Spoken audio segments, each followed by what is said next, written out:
नमस्कार दोस्तों, मैं अभिषेक साहू और आप देख रहे हैं अभिषेक ब्लॉग सर। लगातार 9 दिन नवरात्रि के कार्यक्रम के बाद अब आपको चुनावी माहौल की तरफ ले चलते हैं।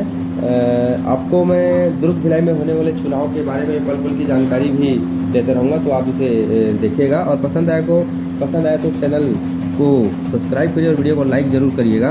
तो मैं आपको ये जानकारी दे रहा हूँ कि अभी दुर्ग ग्रामीण से दुर्ग ग्रामीण भाजपा से ललित चंद्राकर और वहीं दुर्ग ग्रामीण से ताम्रध्वज साहू जी, जो कि कांग्रेस से प्रत्याशी है, इन्होंने आज नामांकन भरा और भाजपा से वहीं दुर्ग ग्रामीण से ललित चंद्राकर ने नामांकन दाखिल किया।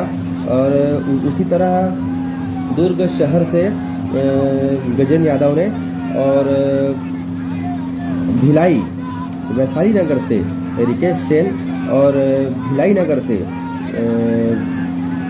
भाजपा प्रत्याशी प्रेम प्रकाश पांडे पूर्व विधानसभा अध्यक्ष ने आज नामांकन दाखिल किया है। तो आपको सारी जानकारी मैं इस वीडियो के माध्यम से दे रहा हूं, तो आप वीडियो को देखें और क्या कुछ चल रहा है दुर्ग में चुनावी माहौल, तो आप देखते रहिए और आगे बढ़े रहिए। आपको हर खबर आपको वीडियो के माध्यम से दिखाते रहूँगा। धन्यवाद।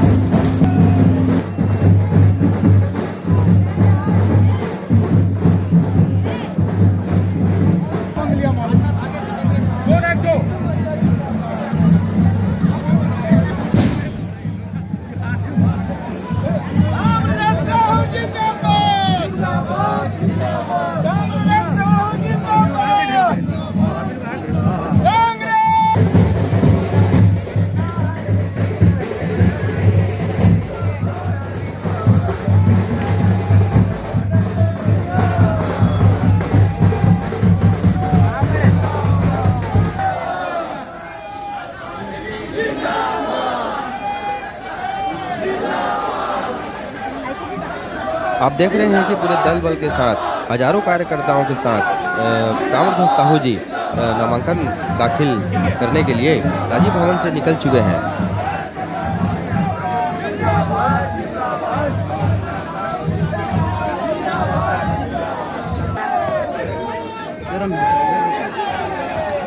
चले आगे चलिए।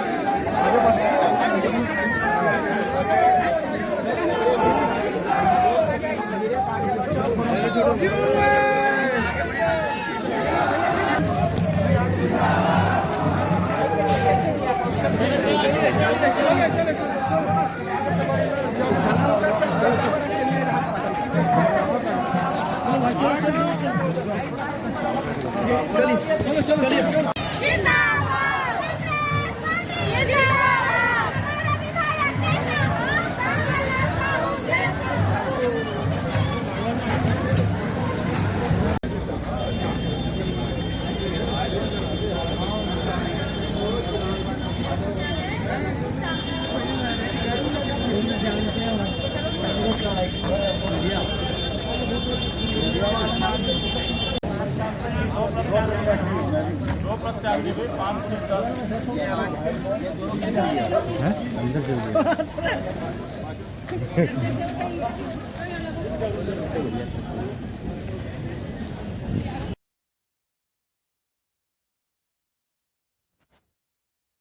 अब आप देख रहे हैं दुर्ग शहर से भाजपा प्रत्याशी गजेंद्र यादव जी, जो कि नामांकन दाखिल करने के लिए निकल गए हैं।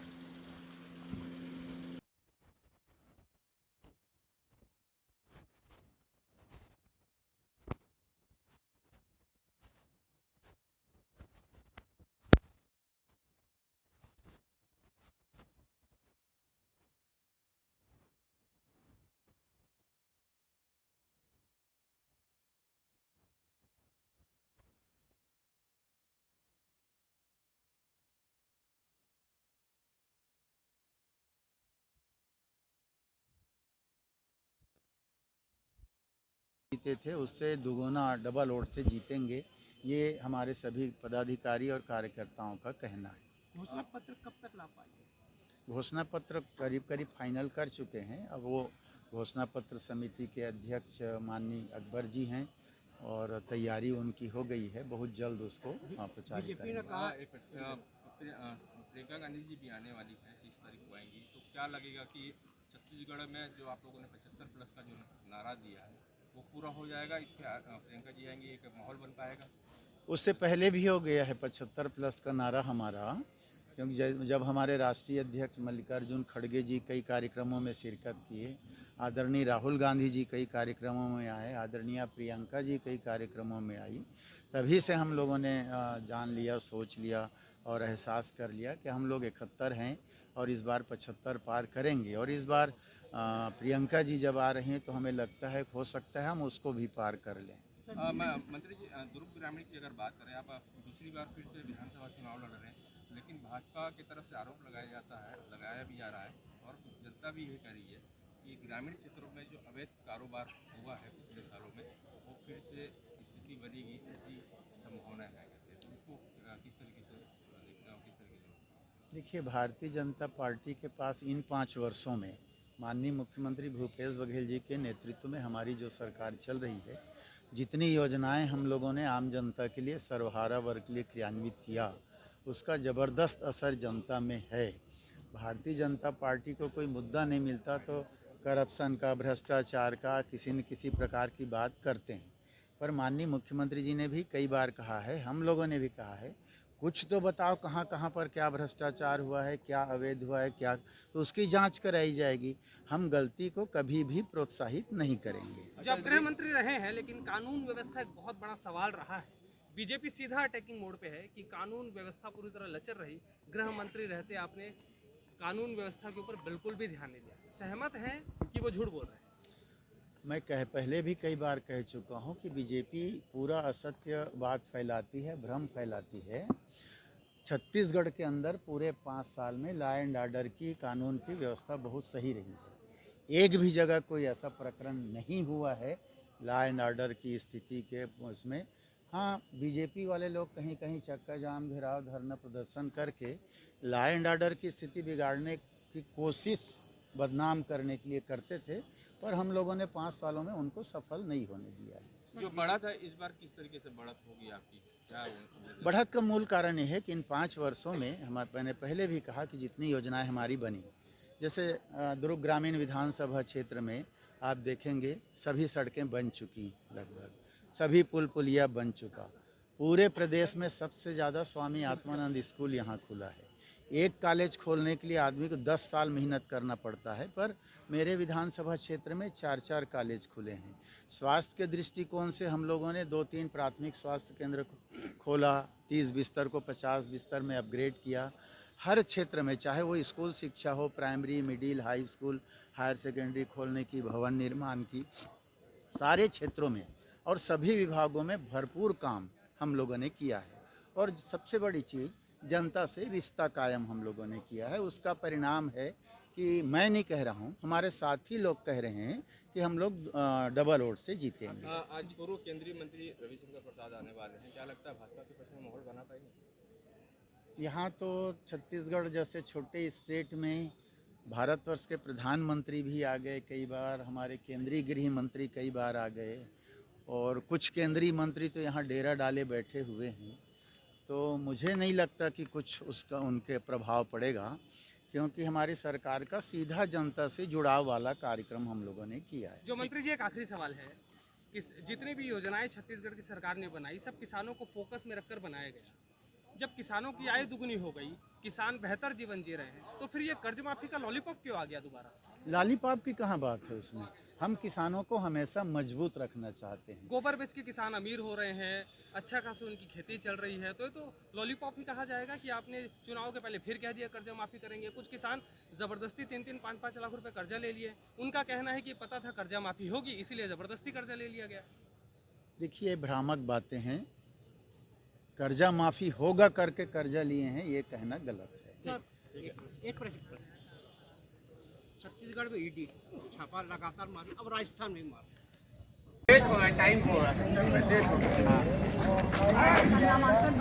अब आप देख रहे हैं वैशाली नगर विधानसभा क्षेत्र से भाजपा प्रत्याशी रिकेश सेन जी को। जमा करने आए हो, विरोध भी है और लोग साथ में भी है। विरोध कहाँ है कहीं कुछ समझ नहीं आ रहा है, क्योंकि मैं तो आज संगठन के लोगों के साथ आज मैंने नामांकन भरा और वैशाली नगर की जनता का जिस प्रकार से हुजूम था, ऐसा लग रहा था कि साक्षात वो आशीर्वाद देने आए हैं। और जहां आप लोग को विरोध के स्वर आपको दिख रहे हैं, ये हमारी पार्टी में लोकतंत्र है और आपको नामांकन वापसी के बाद आपको सारी चीजें स्पष्ट हो जाएगी, इसमें चिंता की आवश्यकता रैली नहीं आपकी है। विजय जुलूस जैसे दिख रही थी, जी, ऐसा क्यों? अभी ऐसा इसलिए कि कुछ शॉर्ट टाइम में कल मेरे पास कोई साधन संसाधन तो है नहीं, मैं किसी बड़े परिवार का दामाद तो हूँ नहीं, तो मैंने एक शॉर्ट टाइम में मैंने वीडियो जारी किया कि वैशाली नगर विधानसभा में जितनी बहनें, हजारों बहनें जो मुझे राखी बांधती है, मैंने उनको कहा कि आप लोग अगर नामांकन रैली में आओगे तो आपके भाई का मनोबल बढ़ेगा। और मैं आश्चर्यचकित था कि मेरे एक शॉर्ट वीडियो पे हुजूम वो जन सैलाब उमड़ पड़ा और सिर्फ महिला ही महिला आपको देखने मिला। तो ऐसा लोगों ने मुझे आशीर्वाद दिया कि भैया नामांकन रैली नहीं है, ये विजय जुलूस। पुरुषों का समर्थन है कि नहीं? सिर्फ महिलाएं बस, पुरुष है नहीं, कि सभी जनमानस नहीं? का। मुकेश चंद्राकर को किस रूप में देख रहे हैं? क्योंकि मुकेश चंद्राकर व्यक्ति अच्छे हो सकते हैं, लेकिन वो 10 किलोमीटर दूर बाहरी प्रत्याशी हैं जिनको ये नहीं मालूम सुपेला कहाँ है, गदा चौक कहाँ है, रावण भाटा कहाँ है, खमरिया कहाँ है, जुनवानी कहाँ है, किशन चौक कहाँ है, मिलन चौक कहाँ है, और उनको ये बिल्कुल भी किसी भी प्रकार की जानकारी नहीं है। तो मुझे ऐसा लगता है कि उनको धरातल पे आके पहले मेहनत करना था और वैशाली नगर की जनता जागरूक हो चुकी है। अपने 25 साल के जो पार्षद का मेरा कार्यकाल रहा है, उसमें मैंने 400 ऐसे काम हैं जो मैंने किए हैं। मुकेश चंद्राकर एक काम दिखा दे जो उन्होंने किया।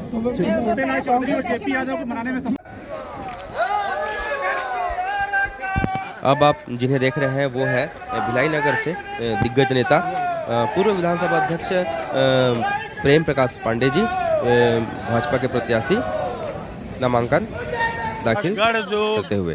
भिलाई बना हुआ है, भिलाई की जो पहचान IITN के कारण होती थी, आज महादेव सट्टा ID के कारण हो रही है। पूरा भिलाई का एक एक जनमानस, जहां विकास शून्य है लेकिन अपराध बड़ी तेजी से बढ़ा है। लूटपाट, चोरी, हिंसा, कट्टरबाजी, हत्या, कौन सा अपराध नहीं है और सब राजनीतिक संरक्षण के अंतर्गत हो रहा है। इसके खिलाफ जनता बहुत भयभीत है और वो बदलाव करेगी। 75,000 में, जिसको हम लोगों ने, ये मोदी जी की पुरानी आवास योजना थी 2017 की, जिसको इन्होंने बदल करके 2022 में मोर मकान किया। और अभी भी केंद्रांश जो है मिलता है लेकिन राज्य का अंश नहीं मिलता है।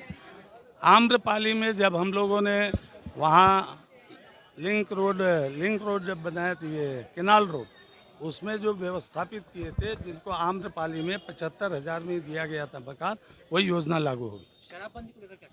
शराब जो क्या इस बार रणनीति आपका डायरेक्ट? अब आप देख रहे हैं दुर्ग शहर से भाजपा प्रत्याशी ललित चंद्राकर जी। वर्तमान में जो वहाँ के विधायक है, गृह मंत्री, PWD मंत्री है, उसके 5 साल के जो नाकामी है और जनता के प्रति जो जवाबदेही थे, उस जवाबदेही को पूरा नहीं किया उसने।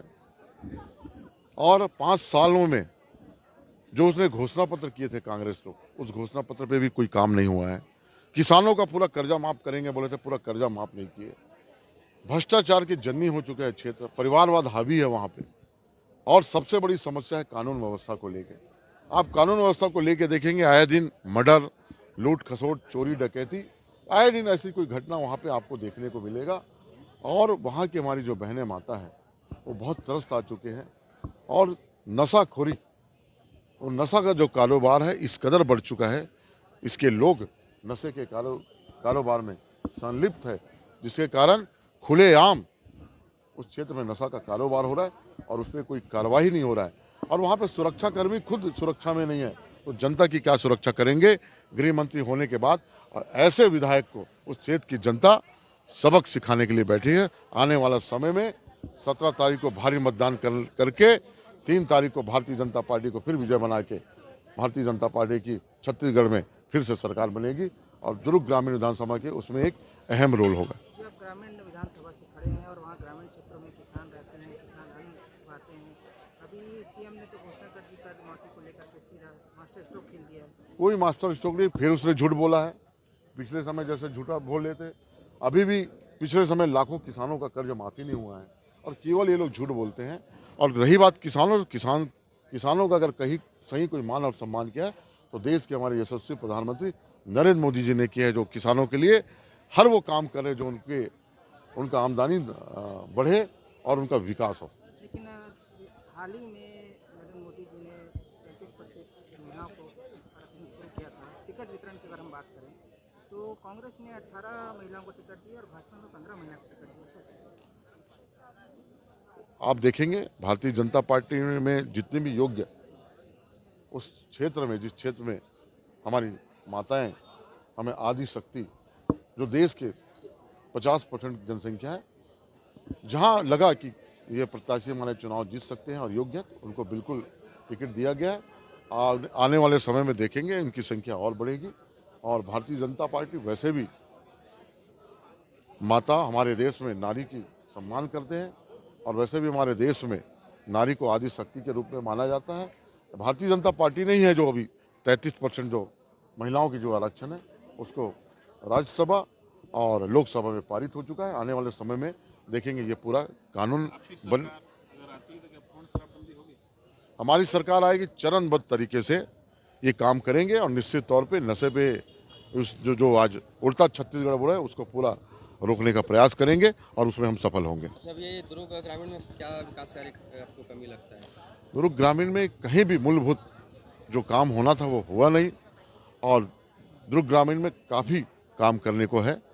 वर्तमान जो सरकार है, विधायक है, उसने अपने कार्यकाल में उस क्षेत्र में ऐसा कोई काम नहीं किया जिसको हम बोल सके या गिना सके। अच्छा, अगर आपको जनता अगर चुन के लाती है तो आप क्या विकास कार्य करेंगे? जनता का उस क्षेत्र में जो काम होना चाहिए मजबूती के साथ और जनता हित के लिए, और वहाँ पे ऐसा कोई कॉन्क्रीट काम करेंगे जो उस क्षेत्र की जनता को हमेशा याद रहे और विधानसभा में जनता के लिए सतत वो काम करेंगे जो उस क्षेत्र के जनता के हित हो, विकास हो। और आने वाले समय में हमारा जो ब्लूप्रिंट है वो आपको हमारे घोषणा पत्र में दिखेगा। प्राथमिकता किस चीज़ को देंगे आप? प्राथमिकता सबसे पहले मूलभूत सुविधा है, सुरक्षा है, कि किसानों की हित है, वहाँ पे हमारे माता बहनों का सुरक्षा है और वहाँ के हमारे जो मजदूर भाई हैं उनके कैसे विकास हो, ये सब पे हमारा फोकस रहेगा।